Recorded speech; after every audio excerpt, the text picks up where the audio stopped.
Mister maths YouTube channel நண்பர்கள் அனைவருக்கும் வணக்கம். இன்றைக்கி நம்ம பார்க்க போகிறது வந்து பார்த்திங்கன்னா மனித பரிணாம வளர்ச்சியும் சமூகமும் வரலாற்றுக்கு முந்தைய காலம் அப்படின்ற லெசனோட பாதி லெசன் வந்து பார்த்திங்கன்னா ஃப்ரைடே பார்த்தாச்சு, போன கிளாஸ் பார்த்தாச்சு.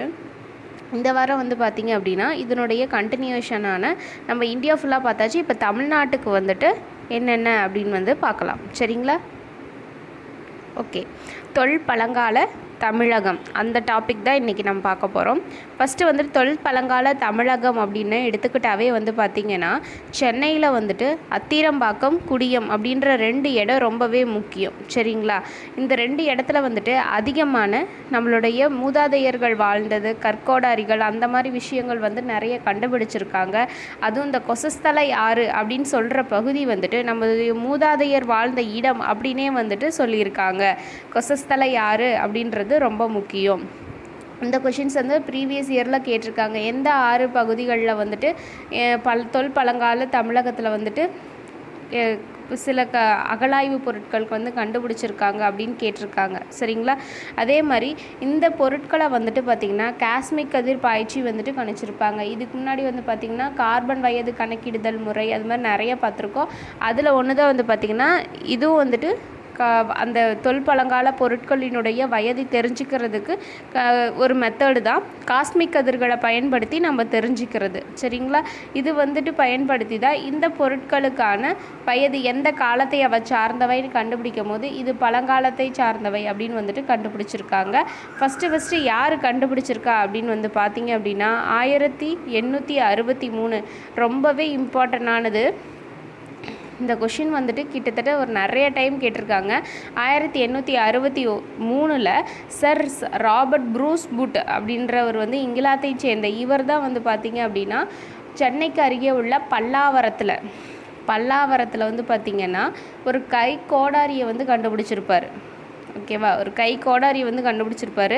அந்த கை கோடாரிகள்லாம் ஆய்வு செஞ்சு பார்க்கும்போது அது பழங்கற்கால கருவிகள் அப்படின்னு கண்டறியப்படுகிறது. இது வந்துட்டு இந்த கை கோடாரி இன்னுமே வந்து பார்த்திங்கன்னா சென்னை அருங்காட்சியகத்தில் வச்சு பாதுகாப்பாக வச்சுருக்காங்க. சென்னை அருங்காட்சியகத்தில் இன்னும் பாதுகாப்பாக வச்சுருக்காங்க. இந்த சர் ராபர்ட் ப்ரூஸ் புட் இவர் கண்டுபிடிச்ச இந்த பல்லாவர பகுதியில் கண்டுபிடிச்ச இந்த கை கோடாரிகள் வந்து பார்த்திங்க அப்படின்னா இந்தியாவிலே முதல்ல அந்த பழங்கற்கால கருவிகள் வந்து எங்கே கண்டுபிடிச்சிருக்காங்கன்னா இங்கே தான். இதுக்கு முன்னாடி கண்டுபிடிச்சது வந்து பார்த்திங்க அப்படின்னா சிந்துவெளி நாகரிகம் பற்றின அந்த மாதிரி கண்டுபிடிப்புகள் தான் கண்டுபிடிச்சிருப்பாங்க. ஆனால் பழங்கற்கால கருவிகள் வந்துட்டு கண்டுபிடிச்சது எங்கே அப்படின்னா நம்மளுடைய பல்லாவரத்தில் தான் வந்து பார்த்திங்கன்னா கண்டுபிடிச்சிருக்காங்க. யாருன்னா சர் ராபர்ட் ப்ரூஸ் புட். இது ஒரு கொஷின். யார் கண்டுபிடிச்சாங்க அப்படின்றது ஒரு கொஷின். எங்கே கண்டுபிடிச்சாங்க, எந்த இயர் கண்டுபிடிச்சிருக்காங்க, என்ன கண்டுபிடிச்சாங்க, அது இப்போ எங்கே இருக்குது, இது ஒவ்வொன்றுமே வந்து பார்த்திங்கன்னா ஒவ்வொரு கொஷின் தான், சரிங்களா?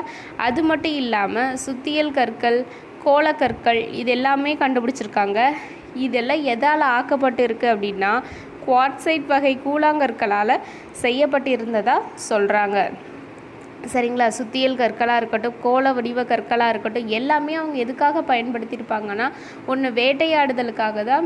மேக்சிமம் வந்துட்டு பழங்கற்கால கருவிகள் வேட்டையாடுதலுக்கு தான் பயன்படுத்திகிட்டு இருந்திருப்பாங்க.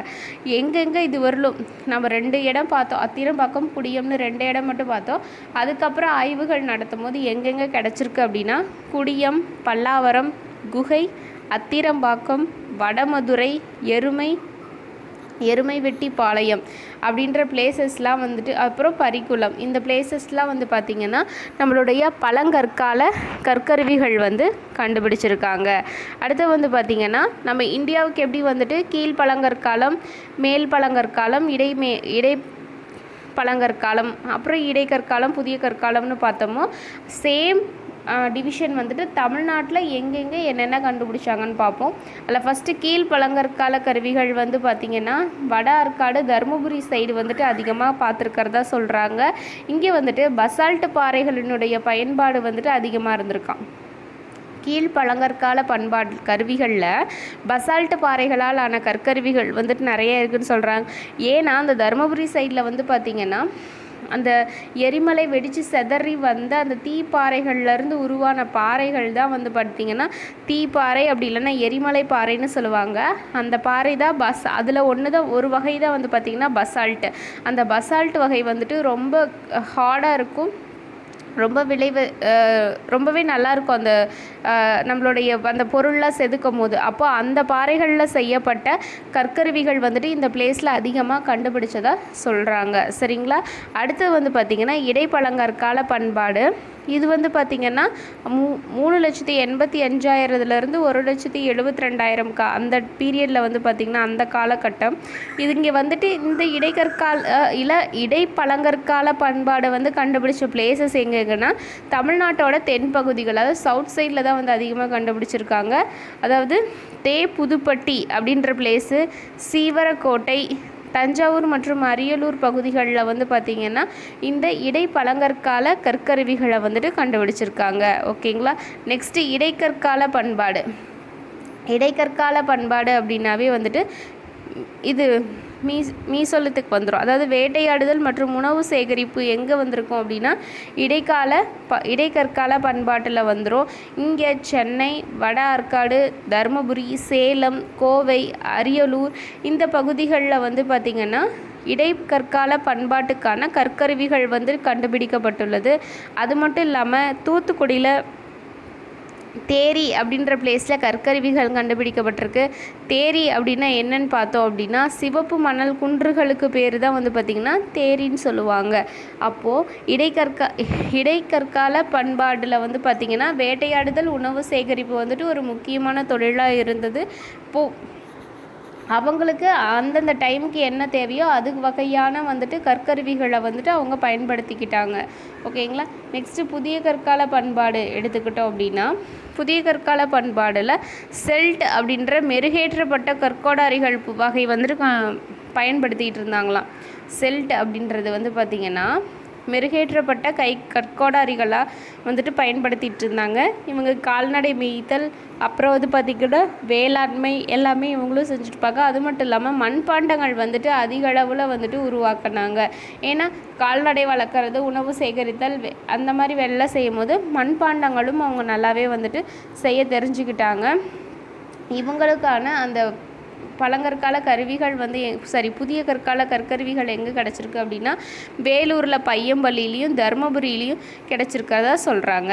சரிங்களா? இந்த புதிய கற்கால பண்பாடு அப்படின்றது வந்து பார்த்திங்கன்னா செல்ட் அப்படின்ற மெருகேற்றப்பட்ட கற்கோடாரிகள் வந்துட்டு கிடச்சிருக்கிறதா சொல்கிறாங்க. இதுதான் வந்து பார்த்திங்கன்னா தமிழகத்தில் எங்கெங்கே கிடச்சிது அப்படின்ற நிலை. ஓகேங்களா? அடுத்தது வந்து பார்த்திங்கன்னா கேரளா சைடில் எங்கெங்கே கிடச்சிது அப்படின்னு பார்த்தோன்னா குடைக்கல், தொப்பிக்கல், பத்திக்கல், நடுக்கற்கள், அதாவது கேரளாவில் அந்த நம்ம பொருளில் கிடச்சிருக்கு இல்லைங்களா, அந்த இது என்ன சொல்கிறாங்க அப்படின்னா குடைக்கல், தொப்பிக்கல், பத்திக்கல் அப்படின்னு சொல்கிறாங்க. நம்ம நடுக்கல் சொல்கிறோம் இல்லைங்களா, அதை வந்துட்டு கேரளாவில் தொப்பிக்கல், குடைக்கல், பத்திக்கல்னு சொல்கிறாங்க. நடுக்கற்கள் அப்படின்றது வந்துட்டு பார்த்திங்கன்னா மென்கர்கள் அப்படின்னு சொல்லுவாங்க. மென்கர்கள்னால் என்ன, நம்ம ப்ரீவியஸ் கிளாஸஸ்லேயே நிறைய பார்த்துருக்கோம் இல்லைங்களா, நிறைய கற்திட்டைகள்னால் என்ன, மென்கர்னால் என்ன, முதுமக்கள் தாலிகள்னால் என்ன அப்படின்றத நம்ம ப்ரீவியஸ் கிளாஸஸ்லேயே பார்த்துருக்கோம். அதை ஒரு தடவை பார்த்துக்கோங்க. சரிங்களா? அடுத்தது வேளாண்மை எடுத்துக்கிட்டோம் அப்படின்னா திணை, நெல் அதுதான் முக்கியமான பயிராக இருந்தது. தமிழ்நாட்டு சைடை பொறுத்தவரையிலும் திணை, நெல் முக்கியமான பகுதியாக இருந்தது. இதே வந்துட்டு அந்த சைடு வந்து பார்த்திங்க அப்படின்னா கோதுமை, பார்லி வந்துட்டு முக்கியமான பயிர்களாக இருந்ததுன்னு சொல்கிறாங்க. அடுத்தது வந்துட்டு பார்த்திங்கன்னா ஈம சின்னங்கள், அதாவது இறந்தவர்களினுடைய உடலை புதைப்பாங்க இல்லையா, அந்த ஈம சின்னங்கள் எங்கெங்கே கிடச்சிருக்கு அப்படின்னு பார்த்தோம்னா ஆதிச்சநல்லூர், தூத்துக்குடி. அதான் முதுமக்கள் தாலிகள் வந்து மிகவும் அதிகம் எங்கே கண்டுபிடிக்கப்பட்டுள்ளது அப்படின்னா நம்மளுடைய ஆதிச்சநல்லூரில் தான். நெக்ஸ்ட்டு பொருந்தல், திண்டுக்கல்லில் வந்து பார்த்திங்கன்னா கிடச்சிருக்கு. அது மட்டும் இல்லாமல் பொருந்தலில் வந்துட்டு இன்னொன்று முக்கியமானது என்ன கிடச்சிருக்கும் அப்படின்னா அரிசி நிரப்பப்பட்ட மண்பாண்டம். அதாவது அந்த மண்பாண்டத்தில் அரிசி நிறைச்சிருக்கிற மாதிரியே வந்துட்டு கிடச்சிதுன்னு சொல்லுவாங்க. இதை தவிர பையம்பள்ளியில் வந்துட்டு நம்ம பார்த்துருக்கோம். அடுத்தது அத்திரம்பாக்கம், அரிக்கமேடு எல்லா பகுதிகள்லையுமே வந்து பார்த்திங்கன்னா நம்மளுடைய முன்னோர்கள் பழங்கற்கால மனிதர்களினுடைய ஏதோ ஒரு கற்கருவிகளோ அல்லது வந்து அவங்க பயன்படுத்திய பொருட்களோ எல்லாமே வந்துட்டு நம்ம பார்த்துருக்கோம். சரிங்களா? ஓகே, இந்த டேபிள் பாருங்கள். அந்த டேபிள் ரொம்பவே இம்பார்ட்டன்ட். அதாவது பண்டைய தமிழகத்தினுடைய பண்பாடுகள் வந்துட்டு கால வரிசைப்படி கொடுத்துருப்பாங்க. ப்ளஸ் அங்கே வந்துட்டு என்னென்ன கண்டுபிடிச்சாங்க, அந்த பண்பாட்டு கூறுகள், அவங்களுடைய காலம் எல்லாமே கொடுத்துருவாங்க. ஃபஸ்ட்டு எடுத்தோன்னே என்னங்க வரும், பழங்கற்காலம் தான் வரும். சரிங்களா? பழங்கற்காலத்தை பொறுத்தவரையிலும் பார்த்திங்கன்னா 20 லட்சம் ஆண்டுகளுக்கு முன்பு முதல் கிமு 8000 வரை, 20 லட்சம் ஆண்டுகளுக்கு முன்னாடி வந்து கிமு 8000 வரை இருந்ததே ஃபுல்லாக வந்து பார்த்திங்கன்னா பழங்கற்காலம். இங்கே என்னென்ன கண்டுபிடிச்சிருக்காங்கன்னா கைக்கோடாரிகள், வெட்டு கருவிகள் வந்து கண்டுபிடிச்சிருக்காங்க. வேட்டையாடுதல், உணவு சேகரித்தல் அவங்களுடைய முக்கிய தொழிலாக இருக்கும். அடுத்தது இடைக்கற்காலம் வந்து பார்த்திங்கன்னா இங்கே 8000 முடிஞ்சிருக்கு. அப்போ கிமு 8000 கிமு 1300 வரையிலும் இடைப்பட்ட காலப்பகுதியை வந்துட்டு பார்த்திங்கன்னா இடைக்கற்காலம் அப்படின்னு சொல்கிறாங்க. இங்கே வந்துட்டு நுண்கருவிகள், தாவர உணவுகளை சேகரித்தல், விலங்குகளையும் பறவைகளையும் வேட்டையாடுதல், உலோகம் பற்றி இவங்களுக்கு தெரியாது. இடைக்கற்காலத்தில் உலோகத்தை பற்றி தெரிய வாய்ப்பே கிடையாது. ஏன்னா அவங்க வந்துட்டு நுண்கருவிகள், கல்லால் செஞ்ச கருவிகளை தான் பயன்படுத்திகிட்டு இருந்தாங்க. இதே புதிய கற்காலம் எடுத்துக்கிட்டோம் அப்படின்னா கிமு 2000 இருந்து வந்து பார்த்திங்கன்னா கிமு 1000 வரை இந்த காலம் தான் வந்துட்டு புதிய கற்காலம்னு சொல்கிறாங்க. இங்கே மெருகேற்றப்பட்ட கற்கோடாரிகள், நுண்கருவிகள், விலங்குகளை பழக்குதல், பயிரிடுதல், குழுக்கள் உருவாகம், அதாவது மக்கள் எல்லாம் ஒன்றா சேர்ந்து பயிரிட செய்கிறது, குழுக்களாக செய்கிறது, அது மட்டும் இல்லாமல் வேட்டையாடுவோர், உணவு சேகரிப்போர் அப்படின்னு பிரியறது, மேய்ச்சல் சமூகத்தினர் அப்படின்னு சொல்லிட்டு ஒவ்வொரு குழுக்களாக பிரிஞ்சிருப்பாங்க. உன்னோட வேலை இது, உன்னோட வேலை இது அப்படின்னு சொல்லிட்டு தனித்தனியாக பிரியறது எங்கன்னா புதிய கற்காலத்தில் தான். அடுத்தது இரும்பு காலம். இரும்பு காலம்னா என்ன? இரும்பின் பயன்பாட்டை அறிய தொடங்கிய காலம் தான் வந்துட்டு இரும்பு காலம் அப்படின்னு சொல்லுவாங்க. இது கிமு 1300 கிமு 300 வரையிலும். சரிங்களா? இரும்பு காலம் அப்படின்றது கிமு 1300 கிமு 300 வரையிலும் இருக்கிற காலம் தான் இரும்பு காலம்னு சொல்லுவாங்க. இங்கே பெருங்கற்கால ஈமச்சடங்கு முறை வந்துட்டு கொண்டு வந்திருப்பாங்க. உணவு சேகரிப்பவருக்கும் மேய்ச்சல் சமூகத்தினருக்கும் வந்துட்டு ஒரே சமயத்தில் வந்துட்டு வாழ்தல், குழு தலைவர், அதாவது முதல்ல குழுக்களாக வாழ்ந்தாங்க. அதுக்கப்புறம் குழுக்கு ஒரு தலைவர் வந்து கொண்டு வர பழக்கம் வந்துட்டு இரும்பு காலத்தில் வந்துருச்சு.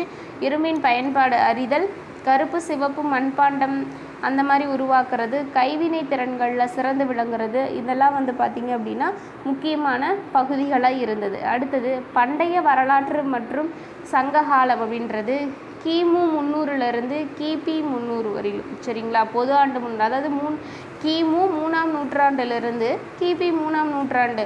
நீங்கள் சங்ககாலம் அப்படின்றதே நம்ம ப்ரீவியஸ் இயரில் பார்த்தாச்சு இல்லையா? இரும்பு கால மரபுகளோடு சேர்ந்து சேர, சோழ, பாண்டிய மன்னர்களினுடைய வளர்ச்சி, வீரர்களை வழிபடுதல், இலக்கிய மரபு. ஏன்னா சங்க காலத்தில் தான் பல இலக்கியங்கள், 17 மேல்கணக்கு நூட்கள், தொல்காப்பியம் எல்லாமே சங்க காலத்தில் தான் நமக்கு கிடைச்சிருக்கும். அந்த இலக்கிய மரபு, கடல்வழி வணிகம் அப்படின்றது எல்லாமே இந்த பண்டைய மற்றும் வரலாற்று மற்றும் சங்க காலத்தில் தான் நமக்கு தெரியுது. சரிங்களா? இது எல்லாமே வந்து பார்த்திங்க அப்படின்னா இந்த பாக்ஸ் வந்துட்டு ரொம்பவே முக்கியம். ஏன்னா நீங்கள் இந்த பாக்ஸில் இருக்கிறத தான் வந்து பார்த்திங்கன்னா உள்ள கதையை நிறைய படிப்பீங்க. ஆனால் இந்த ஒரு பாக்ஸ் படித்தா கூட நமக்கு எனஃப் தான். சரிங்களா? Okay friends, thank you.